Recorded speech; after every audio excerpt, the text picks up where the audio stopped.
कहानी की शुरुआत होती है नॉर्थ बंगाल के हाथीमारा नाम के एक छोटे से शहर से। और ये कहानी है 1970s की, जिस वक्त नक्सल आंदोलन पूरे बंगाल में छाया हुआ था और इसे नक्सलवादियों को रोकने के लिए हर जगह पर पुलिस फोर्स तैनात किए गए थे और पुलिस नक्सल करने वाले लोगों को पकड़ रही थी। और वैसे ही हाथीमारा में भी नक्सलवादियां फैल गए थे और हाथीमारा के ही एक पुलिस ऑफिसर मृण्मय घोष, जो कि इनकाउंटर स्पेशलिस्ट थे, वो नक्सलवादियों को पकड़ के उन लोगों का इनकाउंटर कर रहे थे। मृण्मय की वाइफ का नाम था नयनतारा और उन लोगों के बेटे का नाम था अमृतो। मृण्मय की बहन थी जिसका नाम था कावेरी, और कावेरी अपनी बेटी और अपने पति ओमियो के साथ मृण्मय के घर में ही रहती थी। इसके बाद हम देखते हैं कि मृण्मय के बेटे अमृतो औरघो सेन नाम के एक मिडिल एज आर्टिस्ट के पास पेंटिंग सीखने के लिए जाया करता था और कावेरी भी औरघो से मिलती है और धीरे धीरे वो औरघो को पसंद करने लगती है। दरअसल कावेरी अपनी शादीशुदा जिंदगी में खुश नहीं थी और वो ऐसे इस छोटे से शहर में रहकर अपनी जिंदगी बर्बाद नहीं करना चाहती और वो अपनी जिंदगी में बहुत कुछ एक्सप्लोर करना चाहती थी।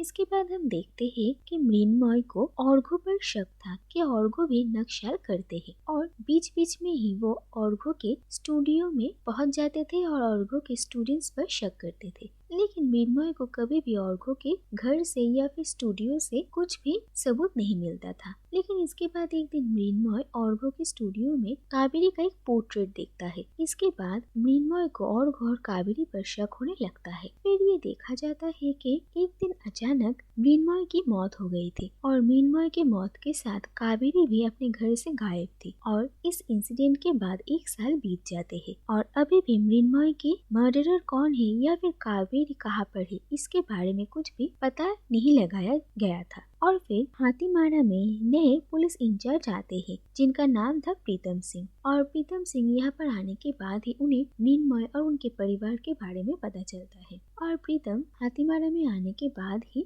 मृण्मय के डेथ एनिवर्सरी में भी वो जाते हैं और मृण्मय की पत्नी से ही प्रीतम को थोड़ा थोड़ा करके जानकारी मिला करती है। और इसके बाद कहानी फिर से पास्ट में जाती है, जहाँ पर हम देखते हैं कि मृण्मय कावेरी और औरघो का मिलना पसंद नहीं करते थे और कावेरी अपने भैया को कहती है कि वो औरघो से प्यार करती है और उन दोनों को एक दूसरे से मिलने से कोई नहीं रोक सकता। यहाँ तक कि कावेरी के पति ओमियो भी वहाँ पर मौजूद थे। ओमियो बहुत ही सीधे साधे इंसान थे और वो अपनी पत्नी कावेरी से बहुत प्यार करते थे, इसीलिए कावेरी के ऐसे हरकतों से ओमियो को बहुत बुरा लगता था। इसके बाद एक दिन कावेरी औरघो को भी ये कहती है कि वो उसे प्यार करती है और औरघो भी धीरे धीरे कावेरी के करीब आने लगते हैं। और फिर एक दिन ओमियो कावेरी और औरघो को एक साथ देख लेते हैं, जिसके बाद वो अपना आपा खो देते हैं और कावेरी पर हाथ उठाते हैं। मृण्मय को भी ये पता चलता है कि कावेरी और औरघो के बीच सचमुच अफेयर चल रहा है। यहाँ तक कि नयनतारा और घर में काम करने वाली एक औरत से मृण्मय को ये भी पता चलता है कि दरअसल कावेरी की जो बेटी है वो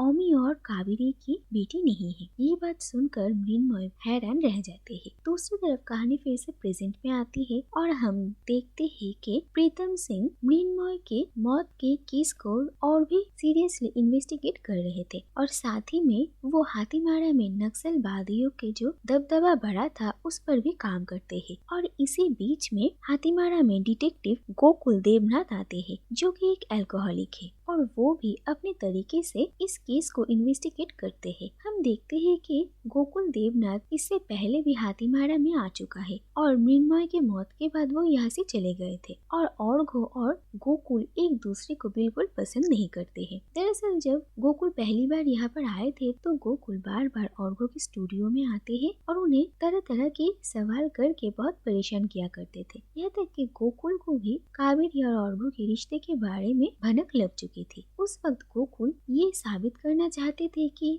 औरघो भी एक नक्सलवादी है, लेकिन उसे भी कोई खास सबूत नहीं मिलता है। और अब फिर से गोकुल यहाँ पर आए हैं और औरघो को कावेरी के गायब होने का और मृण्मय की मौत के लिए जिम्मेदार मानते हैं, लेकिन वो ये बात साबित नहीं कर पाते हैं। दूसरी तरफ हम देखते हैं कि औरघो के पिता थे, लेकिन वो पैरालिसिस थे और गोकुल कभी कभी आकर औरघो के पिता से बात किया करते थे और उनसे कोई जानकारी निकलवाना चाहते थे और ये बात औरघो को बिल्कुल पसंद नहीं थी। इसीलिए औरघो गोकुल को बार बार उनके घर आने के लिए मना कर देते हैं। दूसरी तरफ हम देखते हैं कि प्रीतम सिंह एक नक्सलवादी को पकड़ते हैं और ये पता चलता है कि दरअसल ये नक्सलवादी औरघो का ही एक स्टूडेंट है। इसके बाद औरघो पुलिस स्टेशन में उससे मिलने के लिए आते हैं और उसे एक पॉइजन देते हैं जिससे कि वो खुद की जान ले सके और पुलिस के टॉर्चर से खुद को बचा सके। और ये बात साबित हो जाती है कि सचमुच औरघो एक नक्सलवादी है और वो ही इन सब के लीडर है। दूसरी तरफ हम ये देखते हैं कि मृण्मय के घर की हालत भी ठीक नहीं थी। मृण्मय की मौत के बाद और कावेरी के ऐसे गायब हो जाने के बाद उनके परिवार की पूरी जिंदगी बदल गई थी और वो लोग हाथीमारा में नहीं रहना चाहते थे। इसीलिए वो लोग तय करते हैं कि वो सब कोलकाता मृण्मय के बड़े भाई के पास चले जाएंगे और सबसे पहले वो लोग अमृतो को वहाँ पर भेजते हैं जिससे कि अमृतो वहाँ पर जाकर अपनी पढ़ाई शुरू कर सके और नयनतारा और अमियो बाद में कावेरी की बेटी को लेकर वहाँ पर जाएंगे। और जब औरघो को इसके बारे में पता चलता है तो वो भी थोड़ा अपसेट होता है। इसके बाद हम देखते हैं कि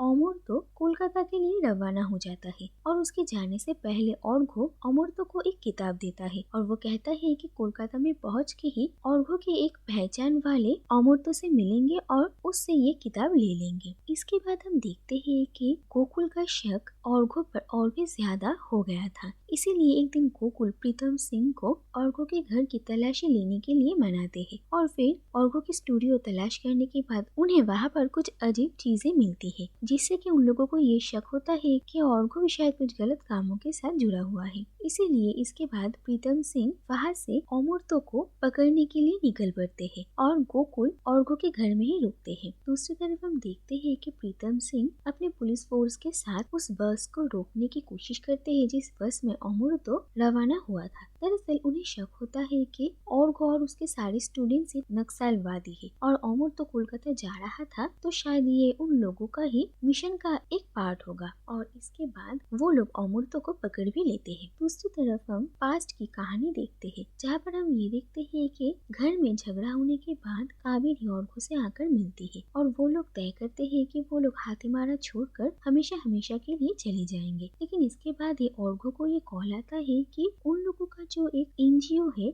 वहाँ पर औरघो का छोटा भाई रहता था जिसका नाम था औरघो और औरघो को सुबह सुबह पुलिस उठाकर लेकर गई है। और ये बात जानकर औरघो और कावेरी दोनों ही बहुत हैरान होते हैं। इसके बाद हम देखते हैं कि दरअसल औरघो को मृण्मय उठाकर एक घने जंगल में लेकर गया था और उन लोगों की बातों से हमें ये पता चलता है कि दरअसल कावेरी और औरघो एक दूसरे से प्यार करते थे। लेकिन इसके बाद कावेरी की जबरदस्ती अमियो के साथ शादी करवा दी जाती है और कावेरी की बेटी दरअसल औरघो की ही बेटी है। और ये बात पता चलने के बाद मृण्मय औरघो पर काफी गुस्सा होता है और वो औरघो को वहीं पर ही मार डालता है। दूसरी तरफ औरघो को भी ये समझ में आया था कि उसका छोटा भाई अब जिंदा नहीं है और कावेरी भी घर वापस आ जाती है और वो जल्द से जल्द अपने घर से भागने की कोशिश करती है। और ये बात जब घर में काम करने वाली औरत को पता चलता है तो वो फौरन पुलिस स्टेशन जाकर मृण्मय को खबर करती है और मृण्मय घर आकर कावेरी को रोकने की कोशिश करता है। लेकिन कावेरी अपने भाई की कोई भी बात नहीं सुनना चाहती थी और इसके बाद वहाँ पर औरघो आ जाता है और वो मृण्मय को मार डालता है जिससे कि वो अपने छोटे भाई की मौत का बदला भी ले लेता है। इसके बाद कावेरी औरघो के साथ वहाँ से निकल जाती है और वो दोनों औरघो के घर जाते हैं और औरघो कावेरी को अपने पिता से मिलवाता है। लेकिन इसके बाद ही औरघो कावेरी को गला घोट कर मार डालता है। वो कहता है कि कावेरी कभी भी किसी की सगी नहीं हो सकती। उसने अपने भाई को धोखा दिया, अपने पति को धोखा दिया, उसने औरघो को भी धोखा दिया और औरघो को ये लगता है कि कावेरी आगे जाकर उसे भी धोखा दे देगी। इसीलिए वो कावेरी को ही इस दुनिया से हमेशा हमेशा के लिए विदा कर देता है। और ये सब कुछ औरघो के पिता की आंखों के सामने ही होता है और ये बात वो हमेशा गोकुल को बताने की कोशिश करते थे लेकिन वो नाकामयाब होते हैं और गोकुल उनकी बात नहीं समझ पाता। इसके बाद कहानी प्रेजेंट में आती है और हम देखते हैं कि औरघो घर वापस आता है और वहाँ पर गोकुल को देखकर वो अपना गुस्सा कंट्रोल नहीं कर पाता और गोकुल पर हाथ उठाता है। इसके बाद वो गोकुल को मार के अपने घर से निकल जाता है। दूसरी तरफ हम देखते हैं कि अमृतो को पुलिस पकड़ लेती है और उसके पास से एक गन भी उन्हें मिलती है। लेकिन इसके बाद ही अमृतो पुलिस के हाथों से भागने की कोशिश करता है जिसकी वजह से पुलिस को उसका एनकाउंटर करना पड़ता है। और ये बात प्रीतम सिंह सिंह नयनतारा और ओमियो को उनके घर में जाकर बताते हैं, जिस बात से नयनतारा बिल्कुल टूट जाती है। इसके बाद नयनतारा को ये पता चलता है कि औरघो ने ही अमृतो को ये सब कुछ काम सिखाया था, जिस बात से वो दोनों ही बिल्कुल टूट जाते हैं। इसके बाद प्रीतम सिंह के साथ वो दोनों ही औरघो के घर आते हैं, जहाँ पर उन्हें ना ही तो गोकुल मिलता है और ना ही औरघो। और फिर थोड़ी दूर जाने के बाद प्रीतम सिंह को गोकुल देवनाथ की बॉडी मिलती है और उन्हें औरघो की खाली कार्ड भी मिलती है। और उन लोगों को ये लग रहा था कि शायद औरघो और कावेरी एक साथ यहाँ से कहीं भाग गए हैं और वो लोग उन्हें ढूंढने की कोशिश करते हैं। दूसरी तरफ हम देखते हैं कि नयनतारा औरघो की स्टूडियो जाती है और वहाँ पर वो सब कुछ जला देती है और अपने बेटे का ही बनाया हुआ एक पेंटिंग लेकर वो बाहर आ जाती है। और हम देखते हैं कि औरघो के स्टूडियो में सब कुछ जल रहा था और इन्हीं में से ही एक स्टैचू भी जल जाता है। और ये देखा जाता है कि दरअसल औरघो कावेरी को मारकर इसी स्टैचू के अंदर उसकी बॉडी को प्रिजर्व करके रखा था और अब इस स्टैचू के साथ साथ कावेरी की बॉडी भी जल जाती है, जिससे कि ये समझ में आता है कि आखिरकार किसी को भी सच का पता नहीं चलता है और कावेरी मर चुकी है ये बात राज ही रह जाती है। और इसी के साथ ही ये कहानी यहीं पर ही खत्म हो जाती है।